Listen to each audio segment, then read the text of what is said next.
दोस्तों, चैत्र नवरात्रों में जो अग्यारी की राख होती है उसका क्या करें। माता की अग्यारी की राख के साथ ये गलती कभी मत करना, नहीं तो बर्बाद हो जाओगे। और नवरात्रों में जो चावल होते हैं उसका क्या करें। अखंड ज्योत की बाती में बचे तेल का और बत्ती का क्या करें। कुछ लोग करते हैं भयंकर गलती और माता रानी रुष्ट हो जाती है। व्रत का संपूर्ण फल व्यर्थ चला जाता है। नवरात्रों में जो जौ होते हैं जो कि हरियाली होती है उसका क्या करें। क्या गंगा में विसर्जित करें या नहीं। और जो नारियल होता है उसका क्या करें। संपूर्ण जानकारी, शुभ मुहूर्त, चैत्र नवरात्रों का संपूर्ण फल, संपूर्ण ज्ञान इसी वीडियो में आपको मिलेगा। बस आप सुंदर सी वीडियो को लाइक करें और कमेंट में जय माता दी लिखते हुए आगे बढ़े। दोस्तों, इस बार नवरात्रि पूरे 8 दिनों तक चलेगी, यानी 8 दिनों तक नवरात्रि का पर्व मनाया जाएगा। न एक भी दिन कम, न एक भी दिन ज्यादा। पूरे 8 दिनों तक चलेगी माता वैष्णो की पूजा। मां शेरावाली की विशेष रूप से पूजा आराधना की जाएगी। चैत्र नवरात्रि का पहला व्रत 30 मार्च को रखा जाएगा और अंतिम व्रत 6 अप्रैल रविवार के दिन रखा जाएगा और 6 अप्रैल को कन्या पूजन किया जाएगा, जो कि इस दिन नवरात्रि समाप्त हो जाएंगे। आपको बता दें, 30 मार्च को घट स्थापना का मुहूर्त सुबह 6:13 से 10:22 तक रहेगा, क्योंकि इस बार यह नवरात्रि पूरे 8 दिनों के पड़े हैं। 31 मार्च को 2 व्रत एक साथ रखे जाएंगे। मां ब्रह्मचारिणी और मां चंद्रघंटा की पूजा एक साथ होगी। दोस्तों, अब जानते हैं अग्यारी की राख का क्या करें। राख किस काम आती है। कुछ लोग करते हैं गलती और उन्हें गरीबी का सामना करना पड़ता है। देखिए, माता का पंचामृत से स्नान कराने के बाद रोली, कुमकुम अर्पित करें। इसके बाद अग्यारी करें और अग्यारी पर लौंग, बताशे, हवन सामग्री आदि चीजें अर्पित करी जाती है, जैसा आपके घर पर होता है।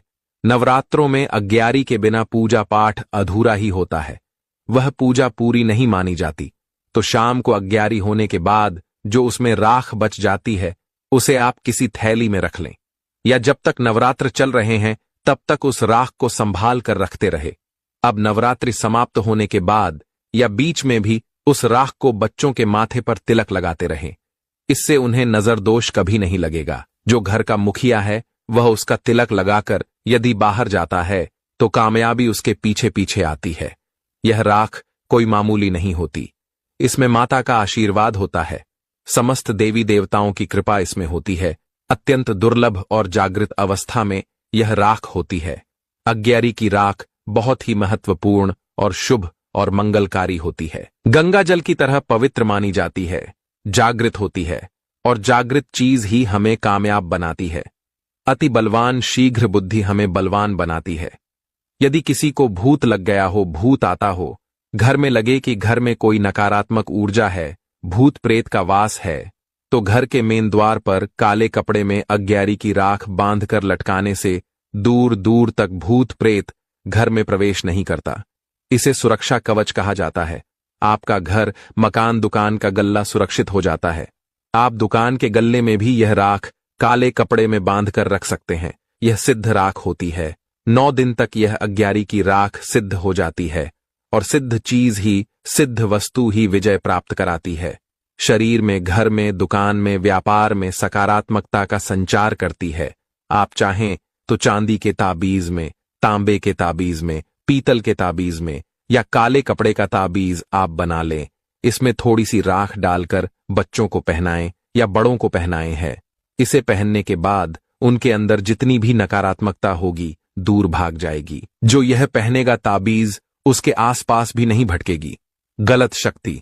कई लोग नादान होते हैं जो अग्यारी की राख को, हवन सामग्री की राख को या हवन सामग्री की राख को कचरे में डाल देते हैं, तो उन्हें श्राप लगता है, भगवान का श्राप लगता है, क्योंकि इसमें 33 कोटि देवी देवताओं का आशीर्वाद होता है, वास होता है, भगवान की शक्ति का अंश आ जाता है। यह सिद्ध रख होती है जिसे प्रकट करने के बाद, उजागर करने के बाद ईश्वर शक्ति जागृत हो जाती है, सिद्ध हो जाती है। तो यह रख आप इस्तेमाल करें, जैसा हमने वीडियो में बताया है, इस तरह प्रयोग करें। अगर आप प्रयोग नहीं करना चाहते तो गंगा मैया में विसर्जित कर देना चाहिए।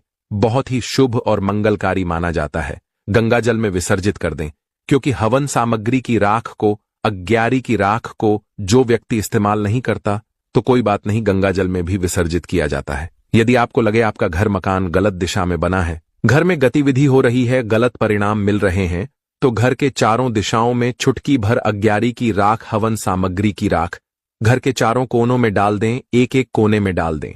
घर का वातावरण सुगमता पूर्वक हो जाएगा। आपके घर की रक्षा स्वयं माता रानी करेंगी, जगत के समस्त देवता करेंगे और घर में कभी भी भूत प्रेत बाधा प्रवेश नहीं कर पाएगी। लेकिन याद रहे, मन में लालच मत रखना, नहीं तो यह उपाय व्यर्थ चला जाएगा। देखिए, आप में से अधिकतर जो लोग हैं, नवरात्रि में बहुत सारे गलती कर बैठते हैं।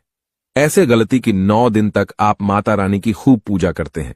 माता रानी की पूजा करने के बाद जो चावल होते हैं, जो श्रृंगार का सामान होता है, अगरबत्तियों की जो कही जाए जली हुई भस्म होती है, जो श्रृंगार का सामान होता है, जो दैवी सिक्का होता है, ये सब नदी में जाकर के विसर्जित कर देते हैं। यही सबसे बड़ी मूर्खता है। सारी जानकारी इस वीडियो में मैं आप लोगों को विस्तार से बताऊंगा। इनका क्या करना चाहिए, कैसे करना चाहिए, क्योंकि आज मुझे दैवीय प्रेरणा मिली, मुझे गुरुओं के द्वारा प्रेरणा मिली कि आप ये जानकारी समाज में बताइए, क्योंकि अधिकतर लोगों को नवरात्रि में 9 दिनों तक खूब पूजा करते हैं। पूजा करने के बाद भी उन्हें फल नहीं मिलता। क्यों फल नहीं मिलता? यही सबसे बड़ी गलती करते हैं। माता रानी स्वयं उन्हें प्रसाद देकर के जाती हैं, उनको फल प्रदान करके जाती है, लेकिन व्यक्ति उस फल का सदुपयोग नहीं कर पाते। देखिए, जो अगर कुआं आपके पास में है और अगर आप कुएं से पानी नहीं निकालेंगे तो आपकी प्यास कैसे बुझेगी? ठीक उसी प्रकार आपको जानकारी नहीं है। प्रसाद तो आपके पास में है, लेकिन उसका प्रयोग करना नहीं कर रहे हैं। कहने का मतलब है, मैं जो तरीका बताऊंगा, इस तरीके से आपके जीवन में चल रही परेशानी, गरीबी, रोग, दोष, तकलीफ, हर प्रकार की मनोकामना की पूर्ति होगी। वीडियो को ध्यान से देखना। आज मुझे अपने गुरुओं के द्वारा प्रेरणा मिली है, माता आदिशक्ति के द्वारा प्रेरणा मिली है, इसलिए ये जानकारी बता रहा हूं। नवरात्रि के समय में आप कौन सी गलती करते हैं जिससे आप निर्धन रह जाते हैं? तो देखिए, ऐसा कहा गया है कि अधिकतर लोग जो चावल होते हैं, ध्यान से सुनिए, पूजा पाठ करने के बाद जो बचे हुए चावल होते हैं, माता रानी को जो हम चढ़ाते हैं, वो ही चावल की मैं बात कर रहा हूं ना, कि जो ढेर सारे चावल रहते हैं उनकी। जो माता रानी को हम क्षमा याचना करने के दौरान जो चावल चढ़ाते हैं, पुष्प चढ़ाते हैं, सिक्के चढ़ाते हैं, वो सब नदी में बहा देते हैं।